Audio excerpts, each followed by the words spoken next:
to the nursing homes, long-term care facilities.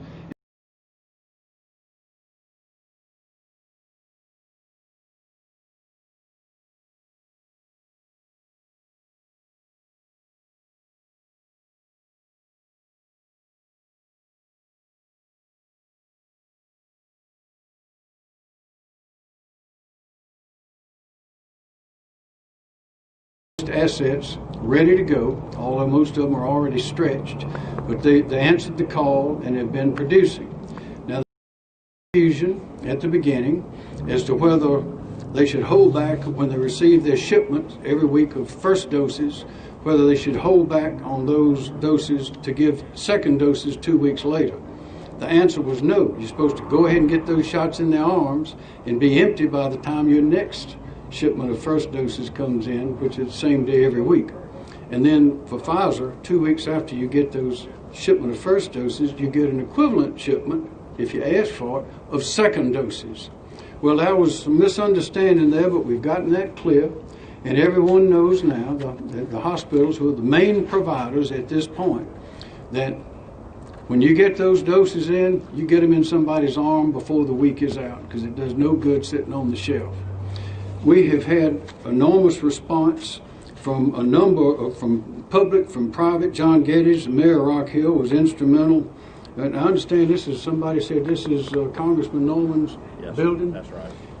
There's been great cooperation here, and this is really a model, one of the models for the rest of the state. I want to recognize some people. Mark, is it Nasaka, the CEO? John Geddes, I mentioned. Senator Wes Clymer is here. Bruce Bryant. Bruce is, where's Bruce? He's in getting the shot. He's in there. Is Blanche in there with you? Yes. Okay. Brandon Newton, Randy Ligon, Ray Felder, Dennis Moss didn't make it, Rick Lee, D. Heck, thank you very much. So here's just a few points that I'd like to give concerning a number of things, and one is the National Guard. The National Guard, South Carolina National Guard, now has 475 soldiers on duty in the COVID response. They have medics in 8 hospitals giving shots right now. They've been there for several weeks. They're giving shots, they're testing. The National Guard was setting up testing sites all around the state, assisting with logistics, the logistics of traffic control, the logistics of administrative work, the logistics of cooking. They even have food banks open in some places to help people. Right now they have 9 sites that they're operating in hospitals, including MUSC in Florence, Prisma in Greenville, in Richland, in Georgetown at Tidelands. So our National Guard is fully involved in helping with logistics, and they also include the about 45 medics that are actually giving shots in hospitals. Here is the hospital progress made just in the last, this is in the last week, since it was clarified that those first doses, when they come in, is typically about 30,000 doses a week to all the hospitals in the state. We've got about 16 big ones and 20-something smaller ones that are in this program. It's about 30,000 Pfizer first doses coming in on average every week, and they can get an equivalent number of second doses coming in later on in the week. But here are the numbers of a number of the big hospitals just in the last few days. On Saturday, they gave out 1,861 doses, 1,861 shots. Then when it was clarified about how the first doses and second doses, when they come in, they're all supposed to be used up within a week.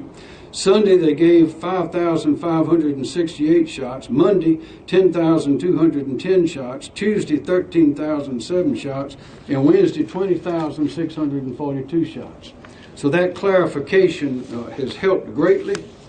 On Prisma alone, let's see, Prisma alone in several hospitals around the state administered 10,000 shots yesterday. They had 12,000 doses remaining on hand last night. They plan to give it out. They could give it out all today, but they have 6,200 appointments for Friday and Saturday. They will give it out then, and then they'll be ready for their next shipment to come on, at which time they'll start over. So we're making a lot of progress. It was bumpy at first. There was some bottlenecks, including registering. The online federal registration was extremely difficult. That's been smoothed out in most cases. And as well as the lack of understanding about using those shots immediately. Don't wait, don't stretch them out till Easter. Go on and give them the shelves or the refrigerators of those hospitals that are getting that Prisma vaccine need to be empty every week before the next shipment comes. Give them out as quick as you can. If you can give them out in one day, do it in one day. But give them out before the next. Give those shots before the next shipment comes. So we're making progress, but as you know, with the doses that we've received, that we are scheduled to receive through Warp Speed, we're getting our pro rata share of people 18 and over in our population. And there's 64 jurisdictions, there are 50 states, the District of Columbia, several territories, and the Indian reservations. And it's 64. We're 26 in our size, our pro rata size per capita. And of that 56 or 57 million doses that was guaranteed set aside that would be coming, as others were being made to add on to the end of that, our dosage was 822,000. We've not done all those yet, so we still need to hurry. We need places like this operating to go ahead and get those doses. Now, most of them, 576,000, are coming to the hospitals. 245,000 are going to Moderna for their track. But we need to get those doses in right away. And that will be done as they come in. We're urging the hospitals, who are the main actors and doing a grand job now, to go ahead and operate at warp speed themselves and get those doses in. Ask for the maximum that we can allocate of those doses. I mentioned 822,000, 576 of those for the hospitals, and we'll get it done. But we also have to remind people that those doses that have been produced and are guaranteed, and we will not receive less as time goes on. We will not get less, we will get more. We expect to get more in March. We are told by Warp Speed that that's when Janssen and Johnson & Johnson and others as well may be coming on. So our numbers will go up. So we really need to get the infrastructure and the communications built out to be ready to be given a lot more doses than we are now. But even when that happens, it's going to take months to vaccinate everyone who wants to get vaccinated. So that means we have to keep your mask, remember to do all those things, don't let up on that. We have to keep on doing that until we get everybody vaccinated. And we hope that if there's another strain that's coming through, that these vaccines will handle that as well. So if there are any questions, we'll be glad to try to answer them. Yes, sir. Governor, the people behind you have voiced that they have the ability and would like to expand. If this site is as successful as they hope it will be, do you plan to get more doses here and to send people from around the state to the site? That's a good question. We discussed that inside. And we need the answer is we will allocate where we think we can, where it needs to go. But we need to see now that the understanding and the protocols are clear with all the other hospitals, we need to get them operating at maximum efficiency. And once that's done, then we can make adjustments if necessary. Governor, yes, sir. I want to say to the folks that many seniors have either had trouble making appointments or have gotten appointments but found out that those appointments are in late March, a month, 6 weeks from now, because they can't get in any sooner.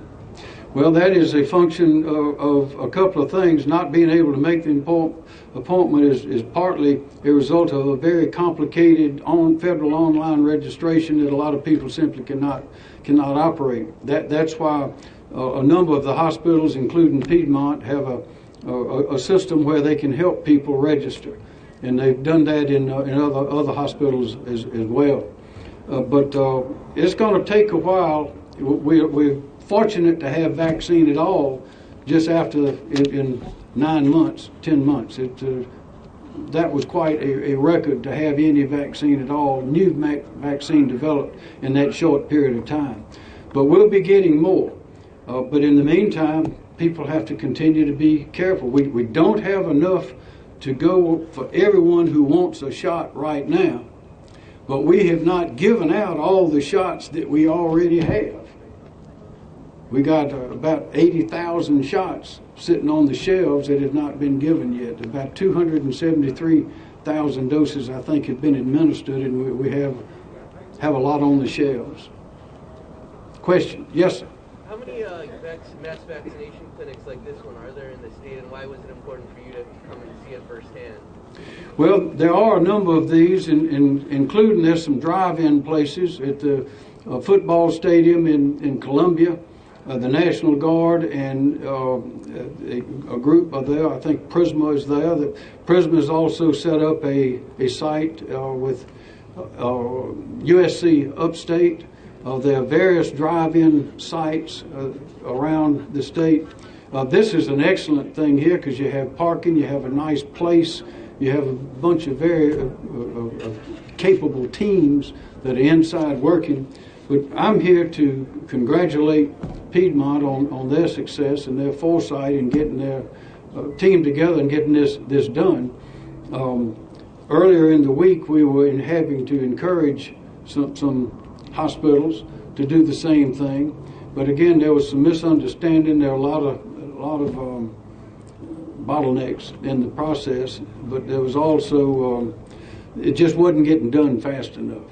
And so we started going around the state to encourage people to get those shots done more quickly because the people wanted them. Particularly the people 70 years old and older. Those are the ones that are really knocking on the door now. And so this is a success. This is a model, and we hope others will emulate this. But again, we got to understand that in weeks or months, when we get more vaccines and more pharmacies open up, that some of the burden that the hospitals are having now will likely be spread out over more entities. But you never know.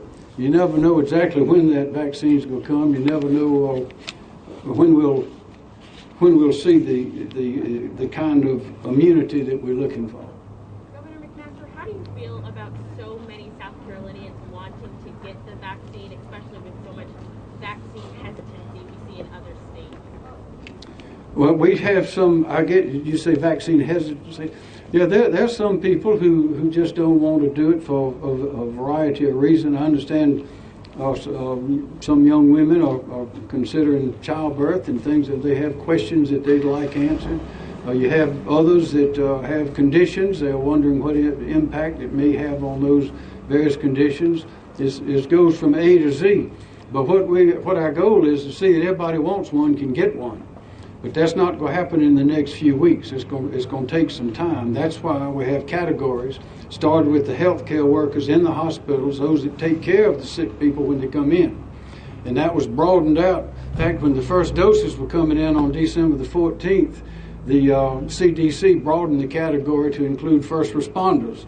So that's why that category was broadened out so quickly, and some of the places weren't quite ready for that.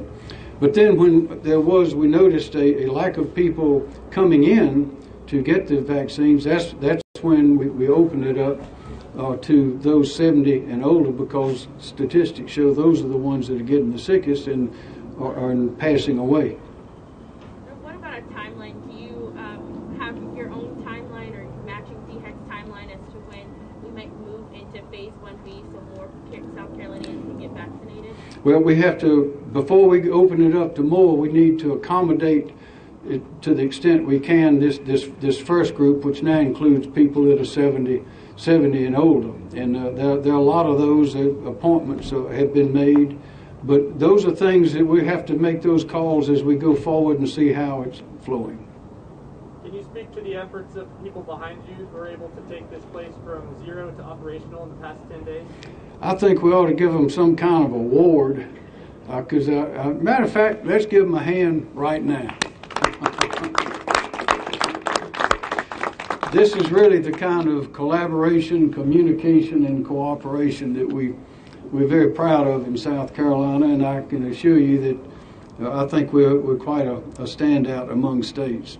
And let me mention one more thing. There was some news about South Carolina being at the bottom of having administered dosages. That was because of those 822,000 doses that we got, or allocated to get, just as other states were. Some got more, some got less, depending on the population, strictly pro rata. We took 245,000, and DHEC did, and allocated that over to the federal contract with CVS and Walgreens. And in the manner that that was done, it seemed to the CDC or whoever made that report that those doses were still in our with the hospitals, which they weren't. So it looked like we had 245,000 doses just sitting around somewhere, when in fact those are the ones being given by the CVS and Walgreens in the nursing homes, long-term care facilities. The other states did it with a different electronic system, and it registered on theirs as having been vaccinated. Last question. Governor, just jumping off that point, CDC data seems to indicate that South Carolina had the lowest per capita rate of distribution. Is that what you were referring to? That's what I was just talking about, and that's the reason for it. The way DHEC did the bookkeeping on it indicated to CDC, to their computer, I guess, that those doses were still in the 822,000 that were going to the hospitals, when in fact they were being administered by CVS and Walgreens. So if you took those that they'd given and put them in there, we'd go way up. Does that affect your future doses from the federal? No, sir. Not. I don't know who calculates all that or what the reason for it is, but they understand that. We have made that clear. Awesome. Thank you, everyone. Thank you. Thank you, Governor. Good job. Thank you, Governor. Thank you. I appreciate you being here. We appreciate your support.